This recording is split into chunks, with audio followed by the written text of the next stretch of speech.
Hey everyone, I am Samvas and I hope you guys are doing absolutely great in life. Git and GitHub is one of the most important skill if you are working in the software development industry. If you are from CSE department, if you are willing to go into a software development or IT industry, then you must have heard this name, Git and GitHub.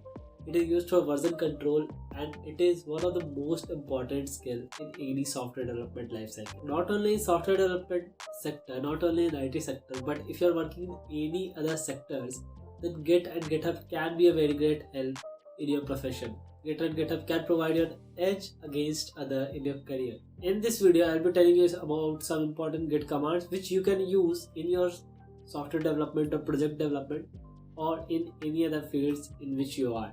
So watch this video till the very end and subscribe to this channel, and do not forget to hit the bell button to get all the videos notification.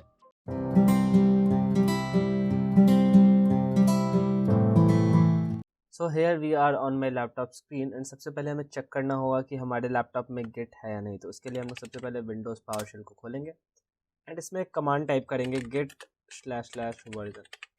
अगर आप में ये version show कर रहा है मतलब आपके laptop में गिट इंस्टॉल्ड है, और अगर आपके लैपटॉप में गिट इंस्टॉल नहीं है मतलब ये करने के बाद आपके यहाँ पे कुछ नहीं आ रहा, ठीक है, तो आप सिंपल अपने ब्राउज़र पे जाएंगे एंड बाय द वे ये मेरा पूरा एक प्लेलिस्ट है जिसमें मैंने गिट एंड गिटहब के सारे वीडियो जो अभी तक मैंने बनाए हैं, बेसिकली 2 वीडियोस बनाए हैं। एक जिसमें मैंने एक्सप्लेन किया है गिटहब क्या होता है, ठीक है, एंड दूसरे में मैंने बताया कि आप गिटहब पे अपने प्रोफाइल को अट्रैक्टिव कैसे बना सकते हो। बाय द वे अगर आपको डाउनलोड करना है गिट को तो आप सीधे जाओगे गिट डाउनलोड लिखोगे एंड यहाँ पे आ जाएगा डाउनलोड गिट SCM, ठीक है। आपका ये ऑटोमेटिकली रिकग्नाइज करके विंडोज़ के लिए शो कर देगा अगर आप विंडोज़ यूज़ कर रहे हो। अगर आप मैक या लिनक्स यूज़ कर रहे हो तो आप क्लिक करके जा सकते हो एंड डाउनलोड का बटन पे क्लिक कर दोगे एंड वो डाउनलोड हो जाएगा, ठीक है। मेरे पास ऑलरेडी है इसलिए मैं डाउनलोड पे अभी नहीं लगाने वाला इसे। तो एक बार जब आप गिट को इंस्टॉल कर लोगे तो फिर आपको गिट में अपने यूज़र नेम और ईमेल को सेट करना होता है। उसके लिए आप कौन से कमांड को टाइप करोगे? उसके लिए आपको इस कमांड को टाइप करना है git config//global user.name एंड फिर यहाँ पे आप अपना नेम दे दोगे, ठीक है। मैं अभी नहीं दे रहा, मैं बस क्योंकि मेरा ऑलरेडी सेट किया हुआ है, ठीक है। लेकिन अगर आप जब सेट कर लोगे और उसके बाद फिर से आप इस कमांड को रन करोगे, ठीक है, तो आपका जो यूज़र नेम आपने सेट किया है वो आपको शो कर देगा। जैसे मेरा यूज़र नेम सौम्यवत्स है तो मुझे उसने शो कर दिया, ठीक है। उसके बाद अगर आपको ईमेल सेट करना है तो इसके लिए भी सेम कमांड है git config//global user.email। सेम इसके बाद आप अपने ईमेल एड्रेस को दे दोगे, लिख दोगे, ठीक है। लेकिन मैंने ऑलरेडी किया हुआ है तो मैं नहीं कर रहा। वापस चेक करने के लिए आप इस कमांड को रन करोगे एंड यहाँ पे आपका ईमेल शो हो जाएगा, ठीक है। सो ये बेसिकली कमांड है जो आपको गिट को इंस्टॉल करने के बाद रन करना होता है, ठीक है, क्योंकि कॉन्फ़िगर करना होता है अपना यूज़र नेम और ईमेल को, ठीक है। अब इसके बाद हम लोग सीधे अपने फोल्डर पे काम करेंगे। अगर आप इसमें मैं प्रोग्रामिंग करके नहीं दिखा रहा, चलो प्रोग्रामिंग करके ही देखते हैं। तो मैं एक सिंपल सा sum.cpp नाम का एक फ़ाइल बना रहा हूँ। सो मैंने ये एक प्रोग्राम लिख लिया है, ठीक है। इसे रन करके देख लेते हैं कि ये रन कर रहा है या नहीं, ठीक है। एंड ये रन कर रहा है, ठीक है। सो टर्मिनल को डिलीट करते हैं। ये हमारा एक प्रोग्राम हो गया, ठीक है। अब इस फोल्डर में हमें गिट को इनिशियलाइज़ करना होगा, मतलब हमें गिट को बताना होगा कि हमारा ये फोल्डर है एंड तुम आके इसे अब चेक करते रहो, ठीक है। तो उसके लिए हम लोग क्या करेंगे, सबसे पहले अपने टर्मिनल को खोलेंगे। टर्मिनल ओपन करने के लिए आप यहाँ टर्मिनल पे जाकर न्यू टर्मिनल पे भी क्लिक कर सकते हो, वरना आप इस शॉर्टकट को ट्राई करके फिर आप टर्मिनल ओपन कर सकते हो। तो हमें सबसे पहले गिट को इनिशियलाइज़ करने के लिए हमारे फोल्डर में कौन सा कमांड टाइप करना है, git init। जैसे हम लोग ये कमांड टाइप करेंगे एक हमारे पास मैसेज आएगा initialized empty git repository in your folder, okay. और हमारा यहाँ पे .git नाम का एक फाइल बन जाएगा। ये हमें दिख नहीं रहा क्योंकि वो हिडन है। अगर मैं अपने उस फोल्डर में जाऊँ तो आप यहाँ पे और व्यू को मैं हिडन भी कर दूँ तो मुझे यहाँ पे गिट नाम का फोल्डर दिखेगा, ठीक है। तो चलो हम लोग बैक जाते हैं। इसका मतलब है कि हमारा गिट का जो है वो इस फोल्डर में आ चुका है। अब हमें क्या करना है कि आप यहाँ पे एक यू कलर का मार्क देख रहे होगे। इसका मतलब है कि अभी तक ये सारे जो हमारे काम हमने कर रखे हैं, अपना प्रोग्रामिंग कर रखा है, कोड बना रखा है, ये अभी गिट अनट्रैक्ड है। गिट से गिट ये ट्रैक नहीं कर रहा। तो उसे चेक करने के लिए कि हमारे गिट रिपोजिटरी का भी स्टेटस क्या है, हम लोग गिट स्टेटस टाइप करते हैं, ठीक है। गिट स्टेटस में हमें क्या लिख रहा है कि ऑन ब्रांच मास्टर, यानी अभी हम लोग ब्रांच मास्टर में है, ठीक है। हमने अभी तक कोई भी कमिट नहीं किया है एंड हमारी ये दोनों अनट्रैक्ड फाइल है, ठीक है।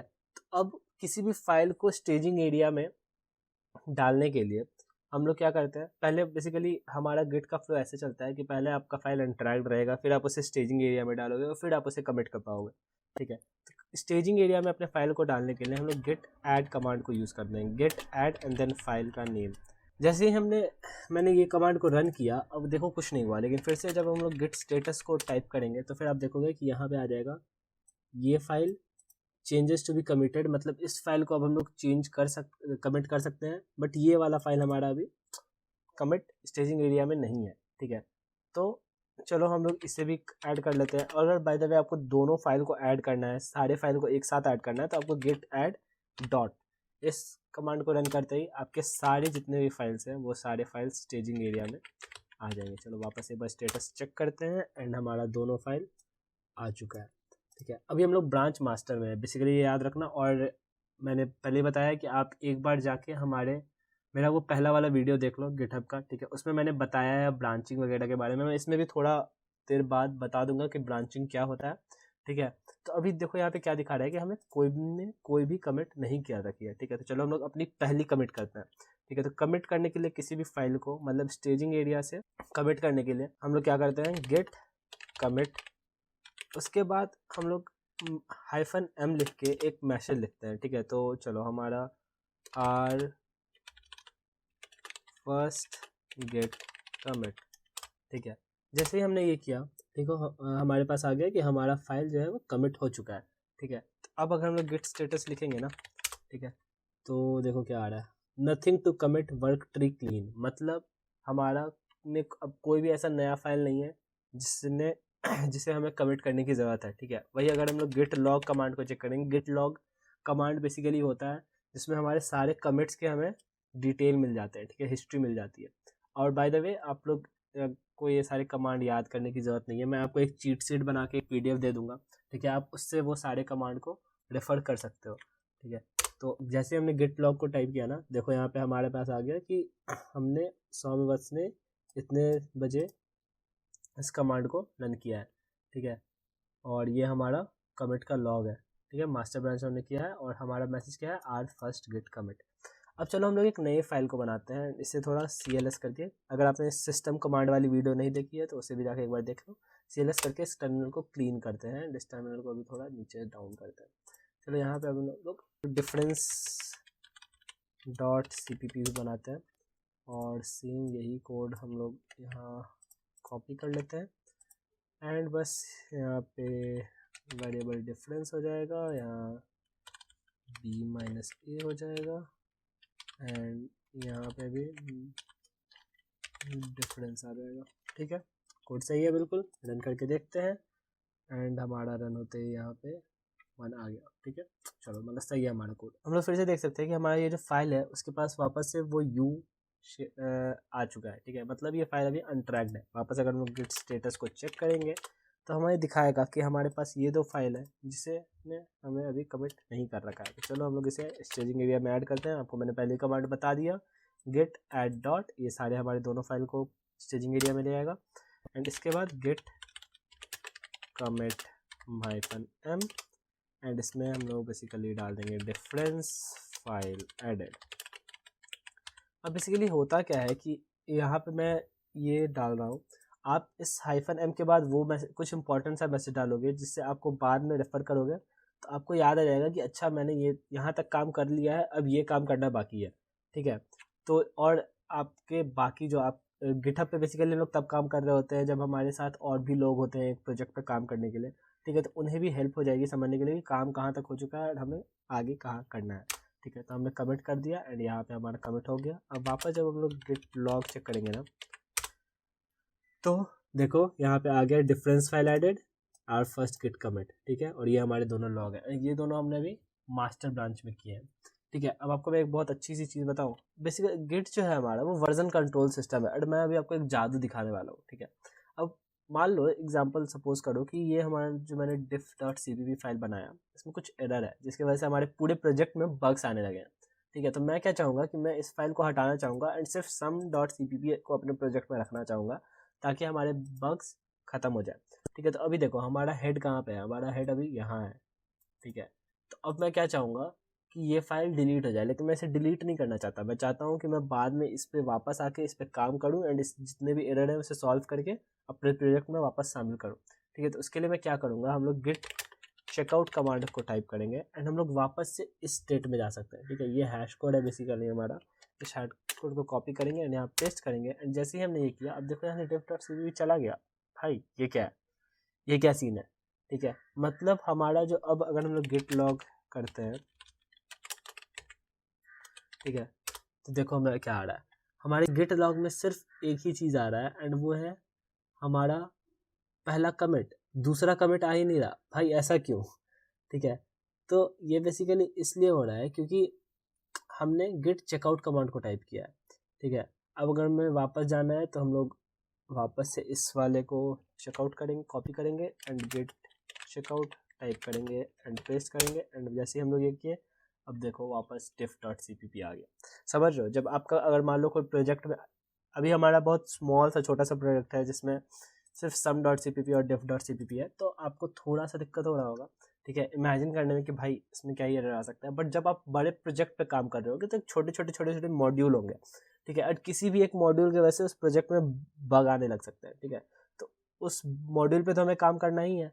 ठीक है, बट हम नहीं चाहते कि हमारे प्रोजेक्ट में, हमारे ऐप पे, वेबसाइट पे बग आए, इसलिए हम लोग उसको साइड कर देते हैं, हम अपने प्रीवियस स्टेट में चले जाते हैं। ठीक है, इसे वर्जन कंट्रोलिंग कहते हैं। तो चलो वापस cls कमांड, मुझे ना ये कमांड अपना टर्मिनल कुछ ज़्यादा क्लटर अच्छा नहीं लगता था, इसलिए मैं वापस बार बार cls करते रहता हूँ, अपने टर्मिनल को क्लियर करते रहता हूँ। चलो अब हम लोग क्या चेक करेंगे, अब हम लोग गिट ब्रांच चेक करेंगे। ठीक है, तो अब हम लोग देख रहे हैं कि गिट हमारा पास अभी सिर्फ एक मास्टर ब्रांच है। ठीक है, तो चलो हम लोग अब एक ब्रांच बनाते हैं। अब ब्रांच क्या है, जैसे मान लो कि आप एक प्रोजेक्ट बना रहे हो, आप एक वेबसाइट बना रहे हो। ठीक है, उसमें 2-3 मॉड्यूल है, तो हर मॉड्यूल के ना एक एक ब्रांच होगा और एक हमारा मेन ब्रांच होगा। ठीक है, हर मॉड्यूल पे अलग अलग लोग काम कर रहे होंगे, अलग अलग वहाँ पे अपडेट्स आ रहे होंगे, अलग अलग वहाँ पे इम्प्रोवाइजेशन हो रहे होंगे। ठीक है, जो अपने प्रोडक्ट को इम्प्रूव करने के लिए, इन्हांस करने के लिए। ठीक है, अच्छा, तो हर अपडेट को हम लोग डायरेक्टली मेन ब्रांच में कमिट नहीं कर सकते। मेन ब्रांच बेसिकली हमारा वो ब्रांच होता है जहाँ से हमारा प्रोडक्ट जो है वो प्रोडक्शन में जाता है। ठीक है, तो हम लोग डायरेक्टली तो मेन ब्रांच में नहीं कर सकते क्योंकि हमने अभी कोड कर रखा है। अभी अब इसकी टेस्टिंग होगी, जब कुछ ये हो जाएगा, फिक्स हो जाएगा कि हाँ हमारा कोड सही है, इसमें बग्स नहीं आने वाले, तब हम मेन ब्रांच में उसे मर्ज कर सकते हैं। ठीक है, तो अब हम लोग एक नया ब्रांच बनाएंगे एंड उस ब्रांच पे काम करेंगे। एंड बेसिकली आपको ये जानकर बहुत हैरानी होगी कि अगर आप जब 1 से 2-3 ब्रांच बनाते हो ना, तो एक ब्रांच वाले को पता भी नहीं होता कि दूसरा ब्रांच वाला क्या काम कर रहा है। ठीक है, तो उसके लिए हमारा कमांड होता है गिट ब्रांच एंड ब्रांच का नेम। ठीक है, तो जैसे ब्रांच का नेम मान लो मैं डालता हूँ अभी एक्टिविटी। ठीक है, हमारा एक ब्रांच बन गया। अब जैसे हम लोग ब्रांच टाइप करेंगे ना, चलो आप एडो से जाते हैं, तो अब देख लो हमारा 2 ब्रांच है अभी, एक एक्टिविटी एक मास्टर। तो चलो अब हम लोग एक एक्टिविटी ब्रांच पे जाते हैं। गिट, उसके लिए वापस से वही कमांड है गिट चेकआउट एक्टिव। ठीक है, अब देखो अब हमारा ब्रांच जो है वो एक्टिविटी पे है, यानी अब हम लोग अगर वापस ब्रांच चेक करेंगे तो हमारा जो ये हेड है, ठीक है, वो एक्टिविटी पे। अब चलो वापस cls करते हैं एंड यहाँ पे एक हम लोग फाइल बनाते हैं multiply.mul.cpp। ठीक है, वापस से इस कोड को कॉपी करा, यहाँ पे पेस्ट करा एंड यहाँ पे मल लिखा, मल्टीप्लाई, दोनों को मल्टीप्लाई किया, सॉरी, एंड यहाँ पे मल। ठीक है, कोड सही है, रन करके देखते हैं। चलो कोड हमारा बिल्कुल सही है। अब वापस से हम लोग अगर ये करेंगे वही सेम चीज़, इसको स्टेजिंग एरिया में ऐड करेंगे। स्टेटस पहले चेक कर लेते हैं, नहीं है, चलो गेट ऐड डॉट आ गया, गेट कमिट 3 हम डाल दिए ना, माइनस मल्टीप्लाई फंक्शन एडेड। ठीक है, हमारा कमिट हो गया। अब गेट लॉग अगर चेक करें तो हमारे पास गेट लॉग में क्या आ रहा है, हमारे पास 3 आ रहा है। ठीक है, अब मैंने क्या बताया था कि आपको अगर एक ब्रांच से दूसरे ब्रांच को पता भी नहीं होता कि दूसरे ब्रांच में क्या काम चल रही है। ठीक है, तो अब हमारे मल्टीप्लाई वाला कौन से ब्रांच में है, हमारे एक्टिविटी ब्रांच को पता है कि sum.cpp है, difference.cpp है, multiply.cpp है। ठीक है, बट हमारे मास्टर ब्रांच को पता ही नहीं है कि multiply.cpp नाम का कोई फाइल है। और कैसे, तो जैसे अभी चलो अब चलो गेट चेकआउट, अगर हम लोग मास्टर ब्रांच में जाए ना, ठीक है, देखो वो मल्टीप्लाई हट गया। क्यों भाई, ऐसा क्यों? क्योंकि मास्टर को पता ही नहीं है कि एक्टिविटी वाले ब्रांच में एक मल्टीप्लाई डॉट CPP नाम का भी फाइल है। लेकिन वही अगर हम लोग जब वापस एक्टिविटी ब्रांच में जाएंगे, ठीक है, तो देखो ये मल्टीप्लाई डॉट CPP आ गया। तो ये बेसिकली इसलिए हो रहा है क्योंकि हमारे एक प्रोजेक्ट का आप एग्जांपल लो, ठीक है, तो उसमें अलग अलग मॉड्यूल में लोग अलग अलग काम कर रहे हैं, अलग अलग अपडेट्स ला रहे हैं, ठीक है, एंड जब उस अपडेट को हर तरीके से टेस्टिफाई कर लिया जा रहा है कि वो सही है एंड इसमें बग नहीं है, ठीक है, तब हमारे मास्टर ब्रांच में उसे ऐड किया जा रहा है, तब हमारे प्रोडक्शन में उसे ऐड किया जा रहा है, ठीक है।